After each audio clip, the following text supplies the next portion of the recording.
I've been a creative for my entire life, and Photoshop, an application I'm sure most of you are familiar with, was first licensed to Adobe in the same month and the same year that I was born in, September 1988. Yes, we are both 34 years old. And I remember being a kid and using the first few versions of Photoshop in my first explorations into art, and also taking the creative mantle from my mother, who was also a creative person. Creativity has always been a part of my life in some way, shape, or form. And although I've had some very huge ups and downs and deviated paths along my lifetime, it was kind of inevitable that I would spend the majority of my life in creative fields doing creative work. And when it comes to creative work, I've learned many skills along the way. I first started with graphic and web design, and then I ended a decade-long career in product and user experience design just recently. From there, I got into writing and photography and video. And in the last 15 years that I've been a professional creative doing this full time, I've learned a lot of lessons, and that's what I want to share with you in this video today. 7 of my most important lessons I've learned when it comes to being a full-time creative and doing this for the long haul. Okay, number 1, consistency over everything. This is a life lesson more so than it is specifically a creative lesson, but man, consistency is everything. I wouldn't have learned nearly half as many skills as I did if I didn't realize just how important showing up every single day is. So often when we go and learn a new skill, we get all excited about it when we first start out, and we give it all of our attention for the first few days, or if we're lucky, the first few weeks. But then when things start to get either comfortable or boring, we fizzle out and we start missing days, or we give up altogether. In other occasions when we're creating something that's bigger than ourselves, like say for example a business or an audience on social media or a movement or whatever the case may be, the final destination seems or can seem so big and so huge, and we put in a few weeks of effort only to not see any return for a long period of time, and it can be demoralizing, and we might end up giving up and wasting our time. And I've seen this countless amount of times, not only in just myself, but also in many people around me too. And it breaks my heart every single time. So many times when we're in the pursuit of something, we give up right before a point of breakthrough, and so many breakthroughs then go unrealized this way and this method, and that's just disheartening. As a recent example, I remember starting this very YouTube channel on my birthday 2.5 years ago. I started it to the fanfare of some of my friends who had been thinking about doing the same thing. And I remember that my starting YouTube was also the green light for them to be inspired to start theirs. And I remember having 3 friends or acquaintances who started their channels within the same month or two. And we were all kind of going at the same time. And, that was pretty rad and pretty inspiring. But 3 to 6 months later, they were all gone. And I don't blame them. YouTube is hard. It's really hard. And when you're putting in so much effort into making videos and committing to an upload schedule, and you're literally talking to what seems like no one, it can be super demoralizing. But I kept going. And after 9 months of working on videos religiously and keeping to a weekly upload schedule, come hell or high water, I finally had my first breakthrough video, and it was all up from there. When I look at my social blade and I see the almost horizontal line of nothing meet the almost vertical line of that breakthrough video, it's a constant reminder that all of this wouldn't have happened if it wasn't for the consistency of working on videos every single week without fail, and trying to learn from them and trying to get better every single time. Consistency. If I had stopped when my friends stopped, just after 6 months, this channel would have never been what it is today, and YouTube would never mean as much as it does to me today either. Number 2, perfection doesn't exist. And even worse, for me and some others, perfectionism can be toxic. Now, I've done a video on this topic before, which I will leave a link to in the description box below, but the skinny of it is that perfectionism ruins you in so many ways. And one of the biggest ways is that people often mistake this idea of perfectionism with excellence. They mistake perfecting a piece of work with having high standards. But these are two very different things. Now, you can have high standards, but not chase things to be absolutely perfect every single time. In fact, for me and for many others, that should actually be the goal. Have high standards and aim for excellence, but never aim for perfection. Because perfection isn't something that can really truly be attained anyway. The truth is everything can continue to be worked on or tweaked some more or just adjusted a little bit further.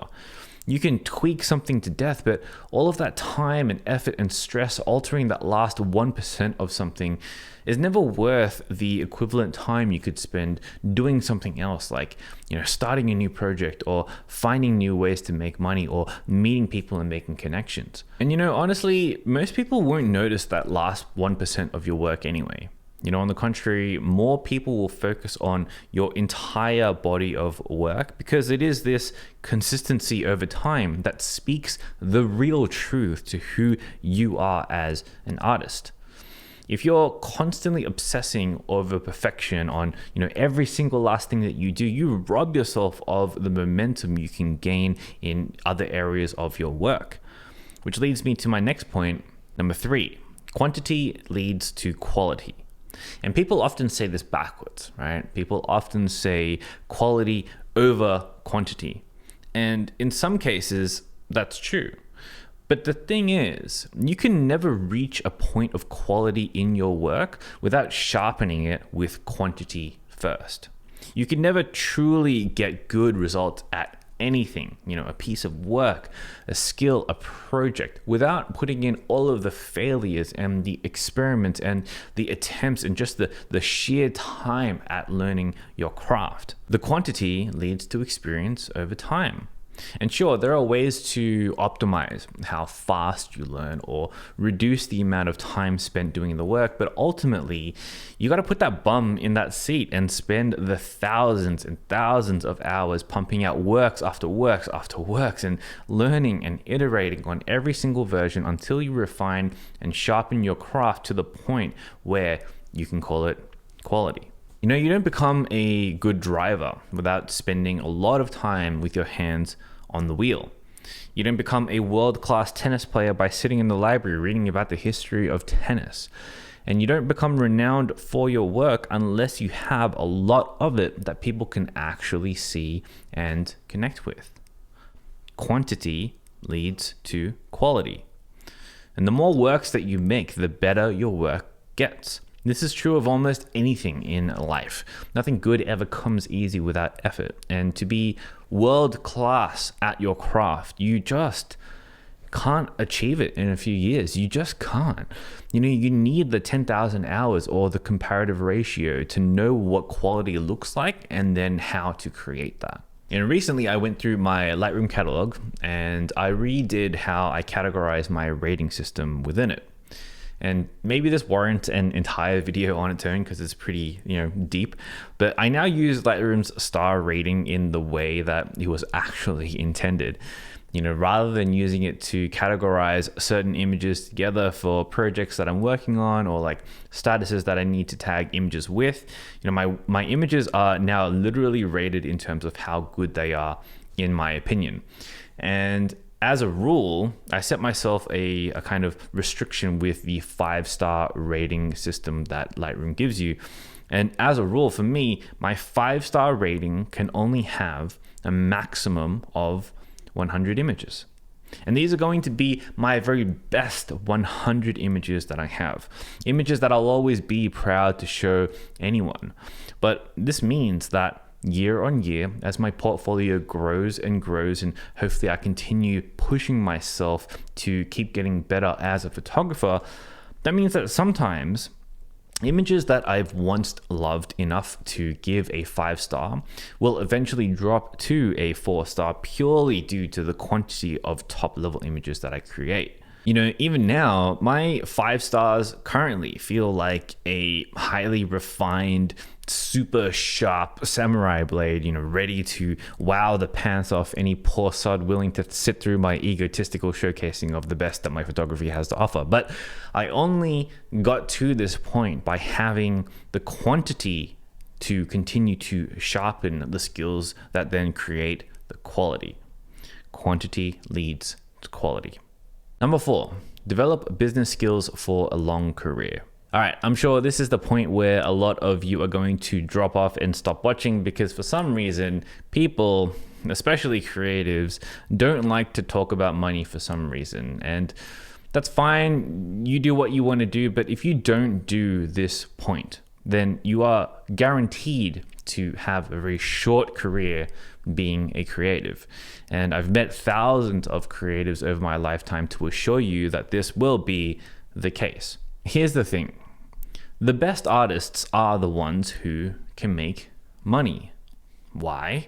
Because money is what allows them to keep doing the thing that they love doing for as long as they want to keep doing it. You know, remember what I said about consistency and, you know, quantity leads to quality? Well, if you don't make money, you're not going to have the time freedom to be able to do the things that you want to do and make the things that you want to make. If you've got a full-time job and you do art on the side, at nights perhaps, after work, during, you know, every waking hour that you have when you are not working, that's great. But ultimately, you are limited to the 6-ish fringe hours of the day to do it. Now, you might be super talented and, you know, super good at learning skills to develop yourself further, but when you compare that to someone who is doing that art full time, spending all 16 of their waking hours doing what they love, they have 2 to 3 times more potential to get better at their craft than you. That's 2 or 3 times more opportunities to make more work, to learn more skills, to meet more people and network. And that's why you want to develop some level of business skills in order to make money, in order to then buy yourself time freedom so that you can keep doing the thing that you love doing. Now, I'll leave you with that because I'll link a video on how to go full-time as a creative for you in the description. But whether you get hired by a company to do your art or you go freelance and do it for your own, if you are looking for a very long career, you've got to be able to sell yourself and sell your skills and make some money in order to buy yourself more time to keep doing what you love. And that's just facts. Number 5, the secret to inspiration. Now, this is another one that I've made a video about. It's a video about how you can be creatively inspired on demand, which I will leave another link to in the description below. But the basic gist of it is that creativity, true creativity, not the trend jacking or the copycat kind, relies on the novel connection of existing ideas. The art of creativity is quite literally connecting 2 or more seemingly unrelated things together. Usually, this solves a problem or presents information in a new, novel way, but regardless, it is unique. Connecting ideas, that's what creativity is. Inspiration, then, is when we have a creative thought, but it's supercharged with emotion. When you have a creative thought and it's combined with a strong emotion, you have creative compulsion. You feel compelled to execute on the thing that you just thought of. You know in your bones that the solution is going to be killer, or that new direction you want to take your art in is going to be the right one. The secret then is to control your inputs so that you can have more of these creative connections more often. The idea that quality input equals quality output. And the more you actively surround yourself with novel ideas from all sorts of areas of life, not just the craft that you engage in, the more that you're able to take these seemingly unrelated ideas and then combine them together in ways that people don't often see, in ways that seem new or fresh or unique. And, the more of these creations you get, the more you solidify them, the more excited you get about them, and the more you'll feel compelled to go out and do it. So go to that art gallery or museum. Go and make creative friends in a medium that's not your own. Scour the internet for visual art that is vastly different from your own, and organize it all into a collage or something that you can look at every single day. And when you start to break inspiration and creativity down like this, you can start to see that if you were to get good at understanding how all of this works for yourself, you can approach creativity on demand, like a professional, especially when the time or the work demands you to be creative or inspired. That is one of the differences between the amateur creative and the professional creative. Number 6, surround yourself with other creatives. I think this is such an important thing to do that I've done it with pretty much every creative discipline that I've been a full-timer in for the last 15 years. Now, let me just be blunt. Normal people don't get us sometimes, right? Creatives can be a pretty weird bunch or weird breed of people. We can be compulsive, but restrained, chaotic, but organized, content with our lives, but dark and brooding and melancholy all at the same time. And for some, it's easy to get lost in the sauce and think that we are unique in this way, and we lock ourselves off from the world and draw creative inspiration from that. But regardless of the medium that you're in, there are other people like you. There are other people who understand what it takes to wake up at 3 a.m. in the morning for a sunrise, and who will also do it with you. There are other people who will travel across the planet to go and make a documentary on that exotic bird that's only found in certain regions of the world. There are other people who will understand why your hands are absolutely filthy every single day from the ink and the paint, and will know why sometimes you just can't be bothered to clean it all off. These are your people. People you can share your complaints and your successes and your heartaches and your progresses and your wins and your losses with.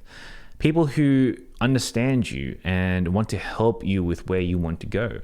People who can empathize with your situation and understand what you're going through. But for me, most importantly, people to grow with and relate to.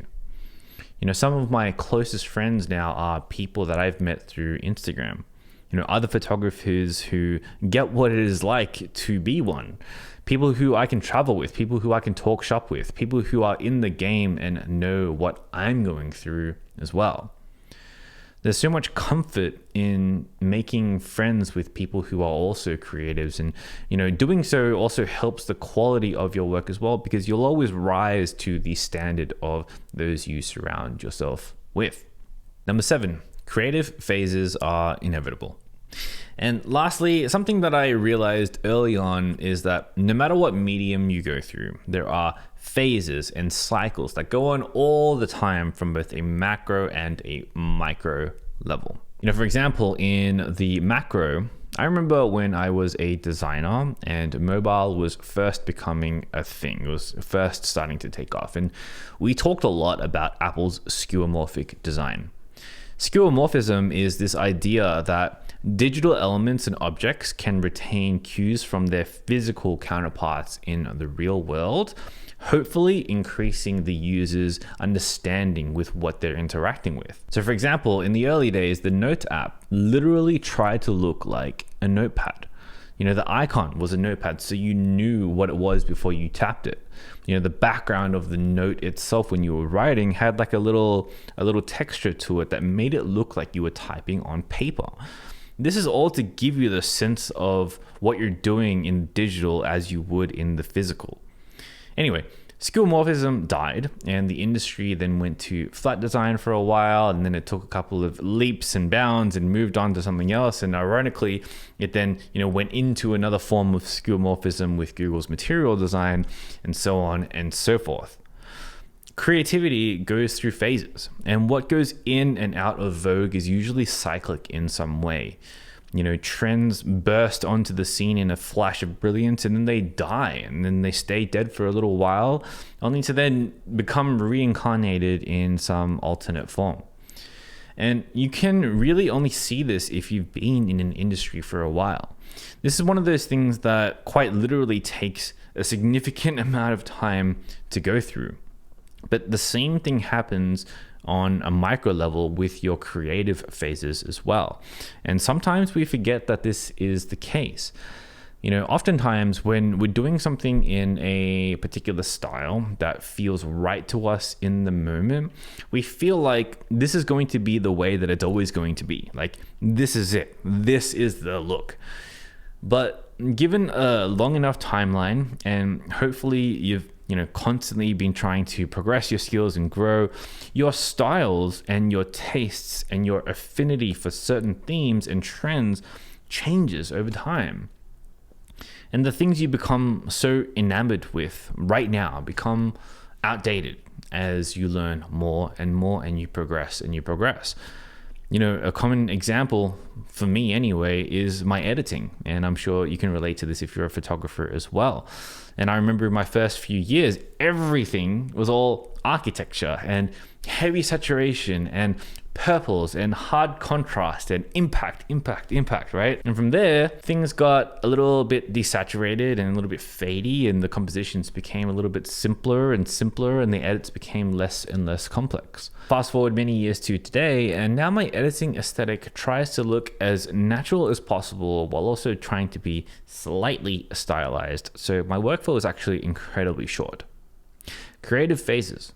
Enjoy them while they last, but know that by the very nature of them being a phase, they won't last very long.